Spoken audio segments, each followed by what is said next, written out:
Bonsoir, oui, je suis Alexandre Bourris de Langres-Varzec.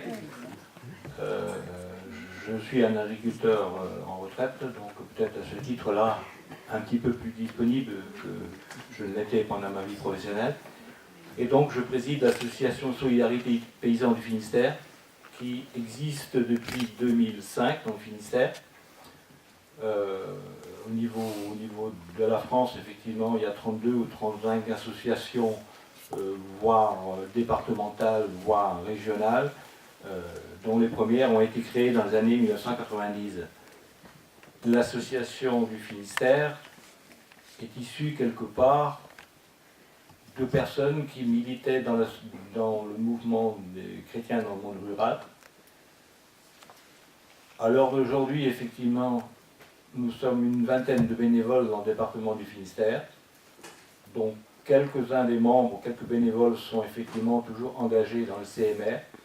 Et effectivement, les autres sont simplement des personnes soucieuses d'humanité, soucieuses de solidarité.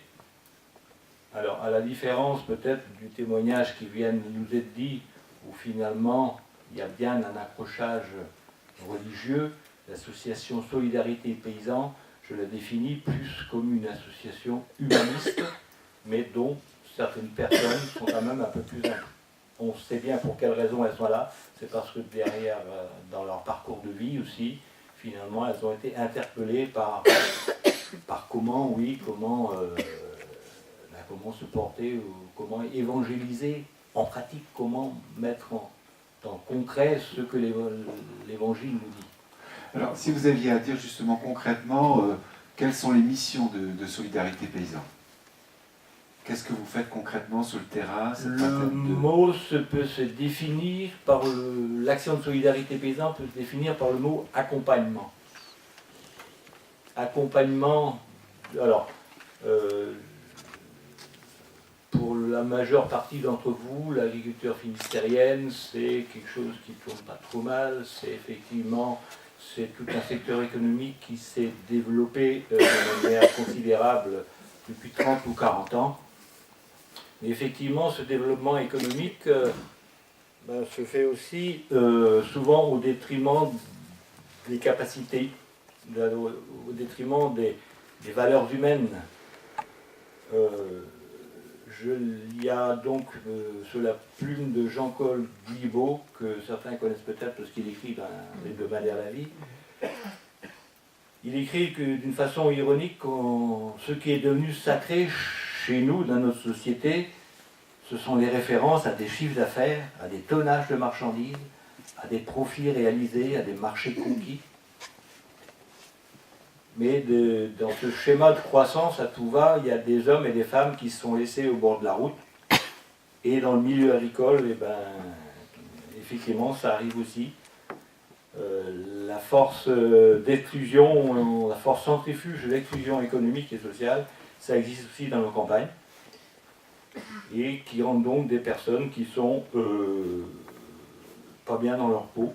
Donc nous, à l'association, nous sommes là pour accompagner ces gens-là comme des pairs, P-A-I-R, c'est-à-dire à leur côté, jamais devant, jamais derrière. Finalement, comment ça se passe concrètement? Des personnes font appel à vous? Oui, alors, par expérience, et par l'expérience déjà qu'ont certaines d'autres associations amies déjà depuis presque 30 ans, effectivement, un accompagnement réussi ne peut marcher que s'il y a au départ une démarche volontaire de la personne en difficulté. Mais c'est parfois difficile de faire appel quand on est dans la difficulté, ça on sait bien. Très difficile. Ce qui fait que d'ailleurs, la majeure partie des personnes qui viennent nous voir, ce sont des gens qui ont frappé déjà à toutes leurs portes, à toutes les portes, qui ne savent plus où frapper pour avoir une réponse à la question. Et puis, ça entraîne aussi finalement une prise de conscience, une prise de décision qui malheureusement très souvent est beaucoup trop tardive. On serait beaucoup plus efficace dans l'accompagnement si effectivement les difficultés, disons, qui sont au départ d'ordre économique, étaient résolues 6 mois, 1 an, 2 ans plus tôt. Mais en creusant un tout petit peu, on s'aperçoit que, dans au moins 80% des cas, au-delà de ces difficultés économiques de faire tourner une exploitation agricole, il y a des difficultés de tous ordres. Ce sont des difficultés dues à la maladie, des difficultés dues à des aléas climatiques, des difficultés dues à une vie familiale qui se délite, dues à un tas de raisons, dues à l'alcoolisme, dues X raisons qui font que des gens qui, au début, comme vous et moi, étaient bien dans leur peau, au fil des années qui passent, ils se retrouvent en marge. Et la profession agricole est peut-être une des professions les plus assistées au point de vue technique. S'il faut citer les personnes qui participent, disons, à l'encadrement, entre guillemets, des agriculteurs, ça commence bien sûr par les techniciens d'élevage, techniciens de culture, les centres comptables, les conseillers de gestion, les conseillers de la chambre d'agriculture, le vendeur d'aliments, le vendeur de machines agricoles. Tout le monde a ses bons conseils pour vous proposer les services les meilleurs possibles, des services qui, à terme, doivent vous rendre la vie plus facile, améliorer la rentabilité de votre exploitation. La grande difficulté, c'est de faire un tout avec tout ça. Notre vie économique, et chacun le sait, alors aujourd'hui, elle est terrible. Celui qui n'est pas bon, celui qui n'est pas bon quelque part, on a envie de dire, il n'est pas bon du tout. Il faut être bon gestionnaire, bon technicien, mais chacun a ses limites.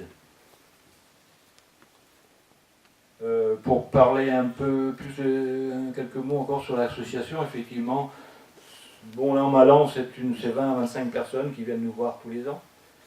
Nous les accompagnons quelques mois, plusieurs mois, un an ou deux. Dans nos dernières statistiques, 60% des personnes qui viennent nous voir, ce sont les personnes qui vont rester dans le métier. Sont-elles des personnes qui ensuite se trouvent bien pour l'ensemble pour continuer leur parcours dans l'existence? C'est peut-être un des motifs d'insatisfaction de savoir ce qu'un accompagnement est réussi ou pas. On a du mal à le quantifier.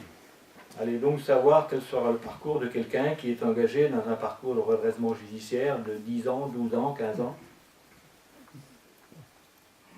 Est-ce que vous êtes là?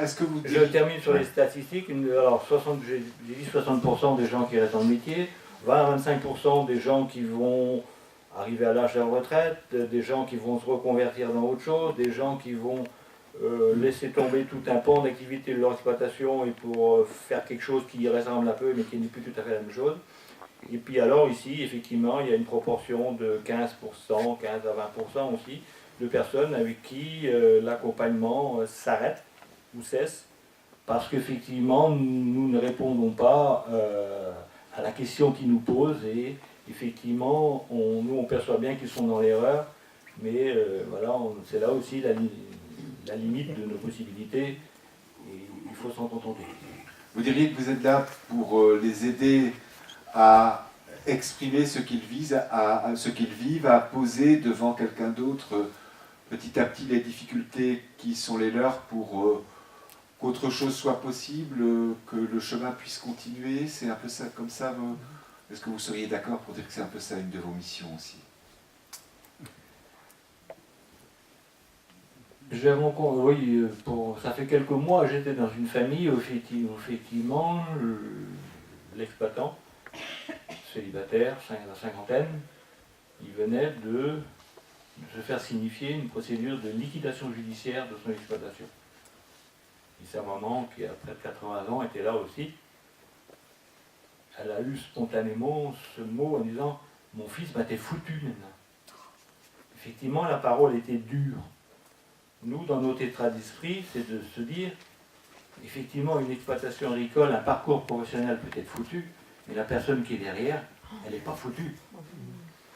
Mais dit comme cela, c'est facile à dire, mais vous avez aussi tous entendu parler dans la presse que le suicide des personnes en milieu agricole est aussi une préoccupation qui est devenue une préoccupation professionnelle, et qui devient une préoccupation professionnelle bien trop tard. À ma connaissance, depuis le 1er janvier, 2 suicides d'agriculteurs dans le département déjà. À ma simple connaissance. Donc c'est aussi là naviguer entre ce que chacun est un homme, naviguer entre le secours que l'on doit porter à quelqu'un qui est en danger, mais aussi respecter du coup la personne qui est en face de nous. Et ça, c'est pas simple.